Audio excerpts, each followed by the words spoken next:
আলহামদুলিল্লাহ, অনেক দিন পর সিলেট শাহজালাল মাজারে চলে আসলাম। আপনারা দেখতে পাচ্ছেন সিলেট মাজারের চতুর্দিকে খুবই সুন্দর কবুতর পাখি দৃশ্য।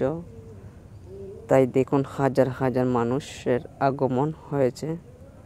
আজকে আসতে পেরে অনেক খুশি লাগতেছে। দেখেন সিলেট শাহজালাল মাজারেটা দেখার জন্য খুবই আগ্রহ ছিল, তাই এসেছি অনেক দিন পর। আমি আরও এসেছি অনেক দিন, প্রায় আমাদের বাসা থেকে প্রায় 10 কিলোমিটার দূরে আমাদের সিলেট শাহজালাল মাজার, তাই এসেছি। তাই সবাই ভিডিওটি শেয়ার করে দিন, অন্যদেরকে দেখার সুযোগ করে দিন।